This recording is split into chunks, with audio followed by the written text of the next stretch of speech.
program that took me from being relatively skinny to looking like I was kind of jacked within a year was very simple. I trained 5 days per week, 2 upper body days, 2 lower body days, and 1 arm and shoulder focus day. I was doing around 12 sets per body part per week. So around 10, 12 sets of curls, 10, 12 sets of direct chest work, and same thing for the back and every other body part. And I was training each muscle twice per week, right?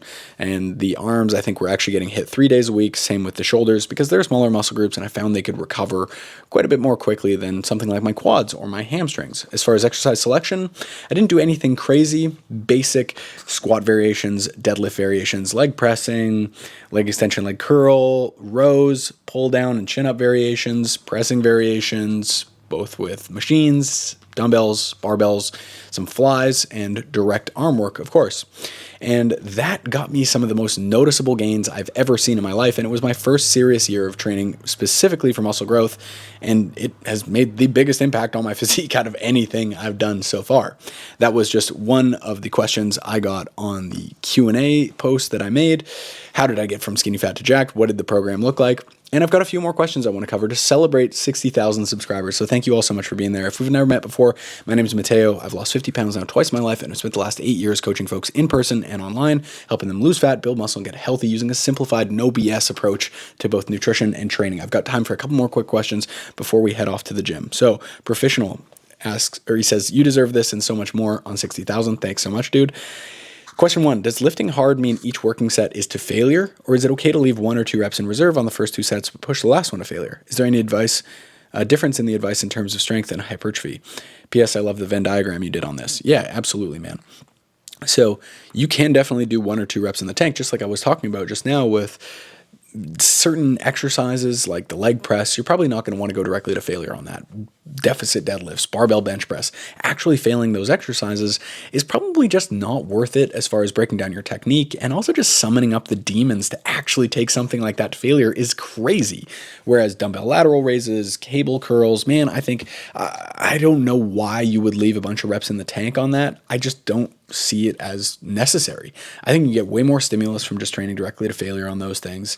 And for me personally, I tried reps in reserve and even cycling the reps in reserve, building them up over the course of weeks and months, and then getting to 0 reps in reserve and deloading and starting back again. And I never found it worked anywhere near as well for me as just going straight failure on all my sets on that type of stuff. Next question. I just watched one of your reels on cheat meals, and I was wondering, what if you just had a small sweet snack at the end of the day, like dark chocolate, if it fits your macros and calories for the day? Would that keep the craving for a cheat meal at bay during a calorie deficit? Yeah, absolutely. I mean, here's the thing. A lot of people think that that's a cheat meal because it's not chicken, green beans, and sweet potato, just because it's chocolate. But if it fits your calorie goals and it helps you stay moving in the right direction, is it even a cheat meal in the first place? You can enjoy treats in moderation, no problem. I don't think there's any real logical reason, though, to have a big blowout and be like, I'm going to have 5,000 calories today. Because if you're really pushing on a fat loss diet and you're in a deficit, dude, you just worked so fucking hard 3, 4, 5, 6, 7, maybe more days in a row, creating this huge calorie deficit just to throw it all away on one day and slow down your progress? Come on, it sucks. It's not worth it. Question 3, what rep range signals it's time to add weight? For instance, if I just increase weight and do 3 sets at 8, 8, and then 12 reps, I failed at rep 13, should I increase the weight next time, or wait until I can get the first 2 sets 10 to 12 with 1 to 2 reps or RIR before increasing weight again? So the basic question is, if you have an exercise that's like, okay, you're going to do 8 to 12 reps on this bench press, for example, should you just increase the weight when you can do 12 reps on the first, or when you can do 12 reps across the sets? At least that's the way I'm understanding it. And either way really works. But I will say that for bigger multi-joint movements, leg pressing, bench pressing, etc., you can get away with just upping the weight by a small increment when you reach the top end of the rep range. For smaller stuff like lateral raises, curls, etc., you're probably going to run into a wall if you try increasing too much. Next question. For someone who has to lose 20 plus pounds, would it be beneficial to do 3 weeks in a moderate deficit, like 500 or 600 calories, Then do a week at a minor deficit, like minus 100 to 200 calories to avoid diet fatigue without having to take a month or two at maintenance. I don't think so. I would actually think that would be more fatiguing just because in a way it drags out a little bit longer, and I'd rather just get the fat loss stuff over and done with, rip the Band-Aid, be a little bit hungry, just incur the cost of doing business that fat loss requires, get it done with, and then be done with it. And 20 plus pounds isn't really all that much. 12 to 16 weeks of good solid fat loss, you should be done, right? Question number 5, how has getting lean and jacked improved your confidence? For someone that struggles with body image issues and insecurities, does reaching your weight loss and muscle gain goals have a significant impact on confidence? Or is that mostly an inside job that if you can't feel that confidence before reaching your goals, you still won't feel that after? Just looking for your personal opinion based on your experience. Yeah, for me personally, it's had a huge impact on my confidence. Obviously, I think feeling great about the way your body looks is a huge source of confidence. Just like if you ever put on a really sharp suit or you get a haircut or a new car or new shoes, you feel good, right? You look good, you feel good kind of thing. And I think that's a big part of it. And another part of it is just, look, to get in shape, there's going to have to be a period of time in your life where you kind of give a little bit less of a fuck about what other people think and you just go chase after your own stuff and you set out with some solid goals for yourself. I'm going to do this. I'm going to do this. I'm going to do this every day for the next X number of days. And you have to stick with that for the most part, right? And I think for a lot of people, myself included, fitness can be a bit of a journey into that world of self-development, discipline, getting your life in order in a lot of different ways. And that can build confidence hugely too. So it's both how you look and I think what it takes to get there that build the confidence. Loyalty in this business asks, are you Italian? Yes, I am half Italian. My father was born in Italy. But no, for real. Any particular advice over 40 for over 40s lifters and dieters? Congrats and much success. Yeah, good question. Over 40, I honestly don't think much changes and anything's like magical as soon as you turn 40. You may have to be a little bit more intelligent with overall load and exercise selection just because you might have some higher mileage joints at that point in the game. I think lifestyle starts to become increasingly important at this stage as well. We're probably going to be seeing a little bit more alcohol consumption, a little bit more restaurant meals, maybe more stress and a little bit less sleep if we're talking about food, social life, higher career stress and responsibilities. So that might be something to consider. And what else? General health, I think, becomes increasingly important. So this may become the time where you want to speak with your GP and get some more blood work done. This may be the time where you want to ask if there's any assessments or evaluations that need doing because you're over 40, prostate exam, hello. But other than that, I don't think you need to go crazy. All the same basic rules apply. They are just shifted for you individually. You can't do more training volume than you can recover from. That doesn't matter if you're 29 or 49. You may be able to get away with a little bit less when you're over 40, but the same rules and principles still apply. Choose smart loads, do the right total amount of volume, and recover as best you can. Project Fishin asks, a good 3 or 4 day workout per week plan. I have a free one. It's called 40-Minute Physique. You can check it out. A bunch of people have downloaded it. Over 1,000 people have used it, and I've had some really great responses from it. So hopefully that helps. Big Langer Larry asks, once you hit your goal weight and have your desired physique, how difficult is it to maintain if you want to add a little more freedom back into your life? For example, cutting down to 3 exercise sessions rather than 5, or being a little more relaxed with your macros like protein, so long as you hit your maintenance calories. Thanks, Larry. Thank you for your question, Larry. Dude, this is actually unbelievably easy to maintain. Pushing to make physique progress as far as losing body fat, building muscle, and getting in shape, that's a real push. It takes effort. There's a bit of inertia, and you have to get the ball rolling, and you have to get things moving. You have to get momentum with your training, with your food, and all this stuff. But once you get lean, once you build a decent amount of muscle, dude, you can go to the gym 1 day a week and maintain all your gains for the rest of your life, basically. You can maintain a lean level of body fat while eating a ton of food because you don't have to push to make any changes. Your body is in a state of homeostasis. It's not like you're trying to disrupt it and force it to gain muscle or lose body fat, which are both metabolically very demanding processes. So it's unbelievably easy compared to making changes. The Magur asks, I don't know if I'm pronouncing that correctly. Them Magur asks, what can you say about deloads on a cut? Here's what I can say about deloads on a cut. I don't deload anymore. I haven't deloaded in a very long time since my last jiu-jitsu competition. And that was I took 3 days of training off before. I used to deload every 4 or 5 weeks, and I used to do it proactively as something I would do. So I would avoid having to run into extra high fatigue or anything like that. But now I realize that reactive deloading is probably a little bit smarter, and just being able to pull back when you're pushing a little bit too hard, which almost nobody is. I love this training stuff, guys. I mean, I spend a ton of time in the gym. An hour, 5 days a week. I don't know if that's a ton, maybe a little over an hour on some sessions, plus some cardio and some jiu-jitsu training. And I train as hard as I can. I train as hard as I possibly can. And yeah, I could definitely do more sets, but I don't think there's come a time where I've been like, I'm pushing the envelope with what I can recover from here. I think, most people are way, way too concerned about how much training they're doing in an overtraining sense and not in an undertraining sense. So I wouldn't sweat that too much. Deloading on a cut, I don't know. I don't know why we would need to do that necessarily. If you want to, though, I would say that's probably a good time to bump the calories up to maintenance and just take an easy week, deload from training, deload from the diet a little bit, get back into it when you're ready. And Alan asks, if you could be any person, character, entity in the Star Wars universe, who and what would you be and why?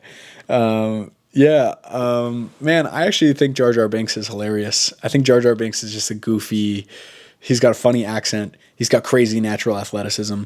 He's generally just a funny, goofy guy. My girlfriend thinks he's goofy, and she hates when I do the Jar Jar Binks voice, but there you go. A follow-up, if I could be any person from the Star Wars universe in real life, who and what would I be? It probably wouldn't be Jar Jar Binks if it was like I had to show up here on YouTube and film videos tomorrow. Although that would be kind of crazy. You know what? Yeah, I'm going to stick with Jar Jar Binks in real life as well, because the opportunities are limitless. Now I have the Jar Jar Binks YouTube channel, the Jar Jar Binks podcast, the Jar Jar Binks OnlyFans channel, and the profit is just unbelievable at that point. So yeah, Jar Jar Binks on both cases there. I'm going to go get changed into workout clothes for this lower body workout, and I'll answer the rest of these questions as I go. Christian wants to know, when 1 mil? What's up, Christian? Dude, I don't know. The milli, that is an elusive number. This is Christian we met at the wedding. Oh, hi, Christian. Hi, Christian. Cloud J5 asks, I got injured and haven't trained in 3 weeks. Will I lose all my progress? Cloud J5, good question. I'm sorry to hear you got injured. That sucks. It's largely just part of the training process, man. Shit happens. You don't even have to do anything wrong. But no, I don't think you're going to lose all your progress.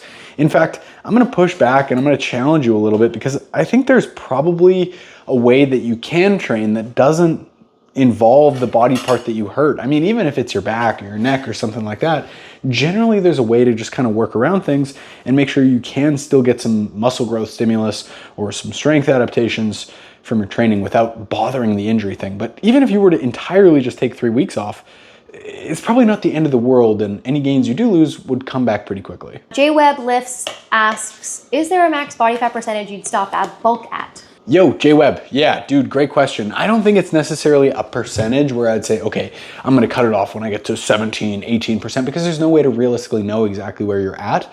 But I do think when you push up to an unreasonably high body fat level, meaning, sleep, energy, appetite, training, all that stuff is taking a hit, and you're just not happy with how much fat you're carrying, well, at that point, you're probably pushing it too far. So I would say going up to and until that point, but probably not much further. Descendant asks, thoughts on using AI for meal plans or weight loss goals?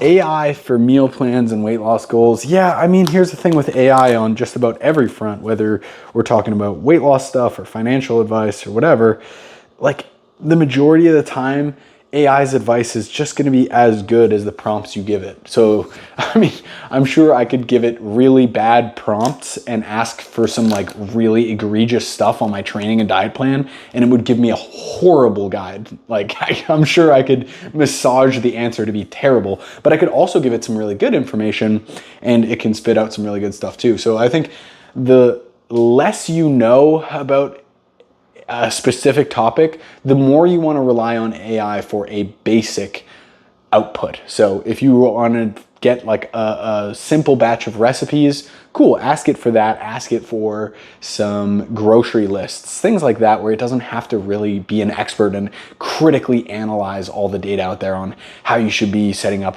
your macros or your meals throughout the day or whatever, or prepare to sit down with it and tell it, hey, I have these goals, blah, blah, blah, this, that, and the other thing. And please ask me any other questions you might need to help me determine what would be best for me. I think the more you can kind of give it good information, the better. Isaac asks, if you've been in a calorie deficit for a while and your weight loss hits a plateau for about a week, should you have a couple of days of eating at maintenance just to give it a boost? Or is that silly? I'm honestly not sure. Yeah, if your weight plateaus for 1 week, that's not even a plateau, bro. That's just regular variance. If you're like minus 0.7 pounds, minus 0.7 pounds, minus 0 pounds, bet you anything the next week it'll be minus 1.4 and your average stays at 0.7. So don't change anything on a week-to-week basis, but if it's a number of weeks trending as even for a matter of maybe a month, that's probably when we want to adjust something, but I wouldn't change anything based off a single week. And realistically, the only time I would probably adjust upwards to go to maintenance if the goal is fat loss is if we know there's a bunch more fat loss coming and we are really kind of burnt out, we need a little bit of a break from weight loss. That's when maintenance makes sense. Otherwise, if your goal is fat loss, you probably want to adjust the other way. You want to reduce calories or increase activity so we get that fat loss moving again. I'd love to see a video of you talking about your DOMS progression. Are you still seeing some soreness after each session? What amount of soreness do you now consider the right amount for you, and how long does it last? I try to let my soreness totally go away, and then we'll usually still try to wait another 24 hours before training again to make sure enough recovery's happened and I don't hurt myself. Since now I'm in my late 50s, but I don't know yet if that's a correct way of thinking or training. I don't think that training while you're sore is necessarily more injurious than otherwise. You may be doing a little bit too much in terms of muscle growth if you're training when you're sore because your body is still recovering from the previous training stimulus. But if you're just recovered or maybe even slightly still just a little bit sore and you're going to train that muscle again, I don't think you're overdoing it or doing way too much. So I wouldn't worry too much about it. As far as my own personal soreness, I don't necessarily use that as a proxy for if I had a good workout. I can train my biceps really hard or my side delts really hard and they may just not get sore because they're not as prone to it. Or I can do one set of stiff leg deadlifts for my hamstrings and they get crazy sore, but that's maybe not the best indicator because one set is probably not my best ever hamstring gains, just doing one set once a week, but I'll still get sore off of it. So for certain muscle groups and certain exercises, I'm going to incur a lot more soreness reliably, whereas other muscle groups, not so much. So I wouldn't necessarily tie your workout's value to how much soreness you perceive on a given workout either.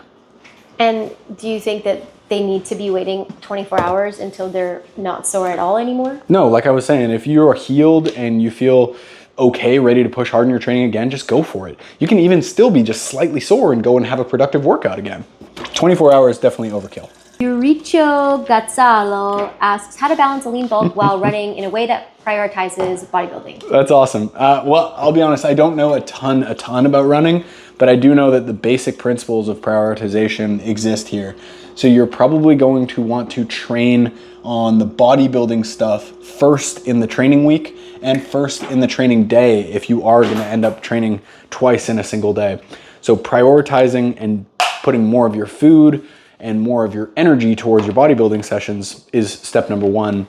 You're probably going to want to do more in general for the bodybuilding style training compared to your running. So if you're doing 3 runs a week, well, you better be doing at least 3 bodybuilding sessions. Otherwise, is that really prioritization? And then I would also probably just want to look at how you're setting up the week as far as where your hardest runs are and how they interfere with your lower body training, and maybe put those things a little bit further apart. You may want to do more of your hard upper body training around your hard runs.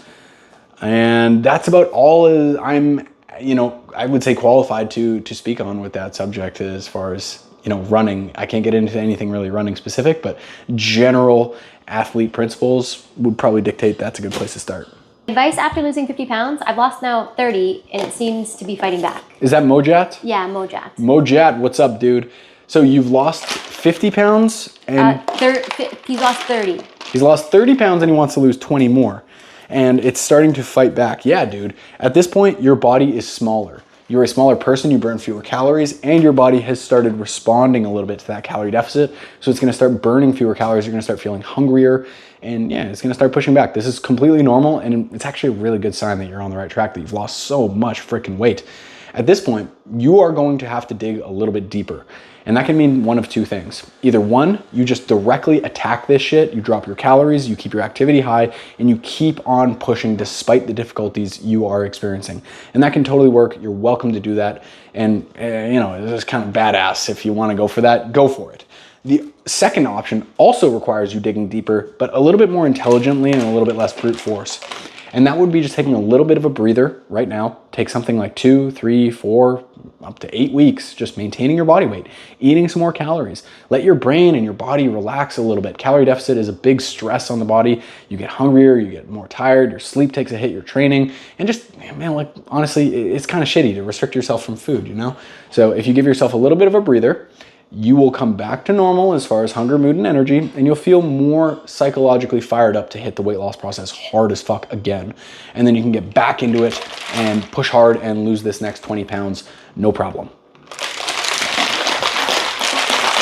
Carlos asks, confused about calorie deficits, yay or nay? Carlos, the question about the calorie deficit, you want to know whether it's a good idea, yay or nay, you're confused. My answer to you is this. If you want to lose fat, calorie deficit isn't just a good idea. It's actually the only way outside of surgery that you can make that happen. So it's a necessary evil. Yeah, it's not super fun and it kind of sucks, but what else are you gonna do, man? If you want to lose fat and you're not in a calorie deficit, bro, you're not gonna be losing much fat anytime soon. If you're at a place where fat loss really isn't a huge priority for you, you really want to focus on building muscle, getting stronger, getting fitter, or something else, well, why would we be in a calorie deficit? Being in a calorie deficit kind of sucks for a lot of different reasons. And the only reason we do it is to lose body fat. So if you want to lose fat, calorie deficit, baby. If not, don't be in a calorie deficit. So it's pretty windy out here, but hopefully by me covering the microphone with my hand, it's not obscenely loud. Because it's such a beautiful backdrop. How many calories are you eating in a day, Mateo? Right now I'm eating around 3,000 calories per day, and that is just a nice small surplus for me. I feel well fed. Some days I feel a little bit hungry, but most days I feel very satisfied, and it's plenty to support my training and help me build some more muscle. Rose Life 89 says, how can I hire you as a coach? I've been working out for 6 years, I'm 36, I look much better this year than I did in December, as I took it more seriously, but I'm feeling plateaued this past 2 months. Dude, that's awesome. Good on you for keeping it up. And yeah, I mean, as you get deeper and deeper into the weight loss process, the muscle building process, learning piano, or literally everything, any hobby, there's gonna be diminishing returns, right? And you gotta start doing things smarter, a little bit more structured to kind of unlock that next level of results.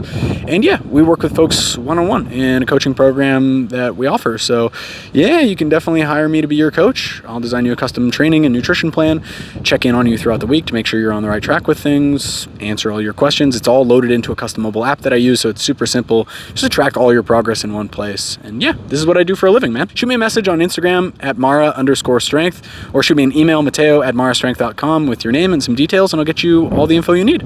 Red Robin 45 says, I have a question. How does one know what exercises to do with the already vast amount of them piled on with a billion different variations for each? In my case, I have an elliptical and 2 20-pound dumbbells. That's it. No benches and not really any room to get them either. I don't need nor do I want to be super ripped or look like a bodybuilder, but I'd like to get some fat off and build some muscle, and I often find that I second guess myself with all the things I should be doing. Yeah, 100%, man. And I totally hear you because, you know, there's so much information on the internet right now that it feels like you have all the pieces to build an IKEA table or a desk, but nobody gave you the instruction manual. So you're kind of like, oh God, what do I do with all this information? Where do I even start? It's almost worse. And yeah, I think the most important thing to think about is if you just have no bench and just the dumbbells, ask yourself, okay, cool. Well, where do I want to put some muscle on? And then if you can identify, I want bigger biceps, I want bigger triceps, I want bigger quads, I want a bigger chest. Okay, cool. Now all we need to do is pick one exercise variation for that body part and do it 2 or 3 times a week. So on Monday, we do some dumbbell bicep curls, standard issue. On Wednesday, we do some hammer curls. On Friday, you lean against the wall and do kind of an incline curl where your arm is behind the back. That way you get a little bit more variety throughout the week, and you don't need anything more than that, man. It's really easy to look at all the exercise variations and think you need to do all of them, but just because they all exist doesn't mean you need to do them all. I hope that helps. Someone asked, could you please be honest about the gear you've obviously used? Your muscles are bigger and you're still absolutely shredded. No way, did someone actually ask that? Yeah. When? 7 days ago. Oh my God, that's amazing. What's the username? Lemmy Wolf. Okay, click on the username and describe to me what the progress or the profile picture is. Is it an anime character? It looks like some guy with some like cosplay makeup on. Cosplay makeup? Yeah. Classic. I think I called that one. Yeah, I mean, here's the thing, guys. Anyone who really thinks that I'm using steroids obviously has no idea what they're talking about. They don't know what they're looking at. And I think if you take steroids just to look like me, you've probably made a big mistake somewhere in life. And there are a lot of people who do that. Go on the subreddit r/steroids. There are guys taking their first cycle, taking testosterone. They don't even know how to train. They don't know how to eat. And they're just ruining their body. They got all kinds of acne and all kinds of garbage going on with their health, because they just haven't put 2 to 5 years of consistent natural training in. And I think most guys could look like me or better with 5 solid years of training and diet. Who's that girl? How much volume do you aim for a muscle group each week? How much volume do I do per muscle group per week? Is that the question? Yes. It ranges. Some body parts are a little bit on the lower end, like 6 to 8 sets per week, like my glutes, and some muscle groups I do a little bit more, something like 15 or so sets per week, like my shoulders, but everything basically falls in between that range. I could probably do a little bit more and grow from it, but what I'm doing is working really well right now, and honestly, I don't really care to spend more than a little over an hour in the gym at the most. And at the end of the day, I think 5, 6, 7 years from now, whether I do 15 sets or 20 sets a week is probably not going to make that much of a difference. I think the gains are going to kind of come out in the wash anyways. So if it's between getting a few extra percentage points of gains and me actually just enjoying my training and still being able to work, spend time with my girlfriend, build the business, and just enjoy life, I would way rather take that right now, because I'm not a pro bodybuilder. I just do this for fun. We'll switch up the angle for this one.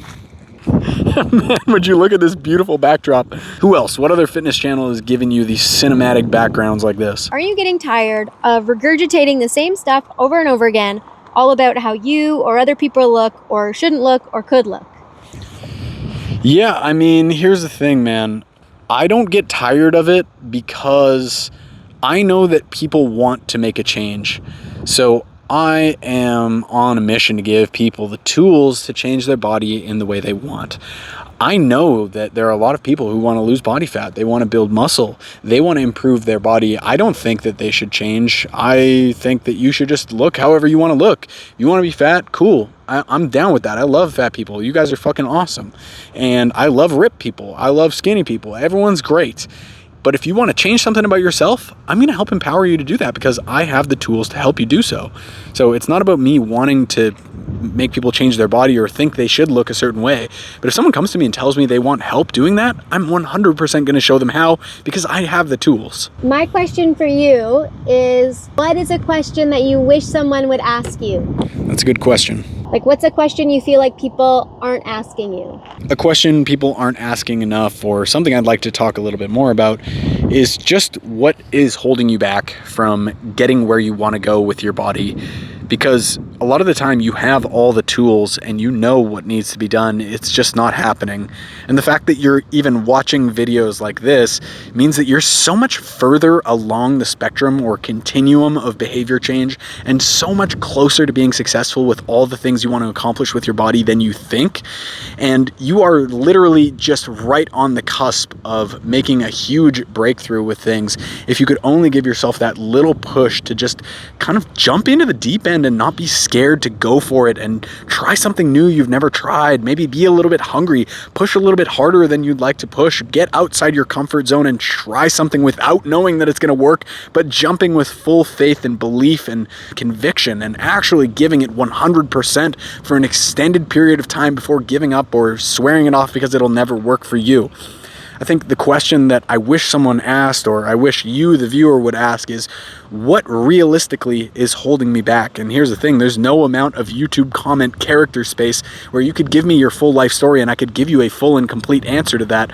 But you have the power to sit on the end of your bed quietly without your phone, think about your life, think about what it is you want to work towards, and think about honestly what is in your way, and just piece by piece, sit down with it and go through and look at what exactly are the obstacles in my way, and just systematically remove them one at a time, work through those obstacles. And I think you'll find that a lot of those things that you think are obstacles along the way, as you dig into them, really aren't fucking real at all. Oh, what's so-and-so gonna think? Or, oh, I don't have the time for this, or I don't have the time for that. Okay, dig a little bit deeper into that. Oh, I don't have much time right now. Okay, cool. What time do you have? Do you have 5 minutes a day? Do you have 15 minutes a day? Let's work with what you do have, and just work backwards from all those reasons why you can't do this, and just start peeling them away and digging a little bit deeper into them. And I think you'll find that you have way more ability than you think. What's that quote you really love? The human capacity for change? Dr. Vinita Mehta. The quote is, "The human capacity for change is inspirational." I just wanted to come out here and say thank you to everybody for subscribing. 60,000 subscribers. It's so amazing. We love making videos and that we get to work together to make videos. And it wouldn't be possible without all of you tuning in and watching and commenting. And yeah, I know I'm usually behind the camera editing and stuff, but really just love all of you and appreciate all of you. And yeah, here's to the next milestone, 100K. Come on, we gotta hit 70 first. Nah. Also, if you like this channel, you should share it with the people in your life that you love, and that way we'll hit 100K faster. Thank you guys so much. I really do appreciate it. Okay, go do your damn workout. Oh.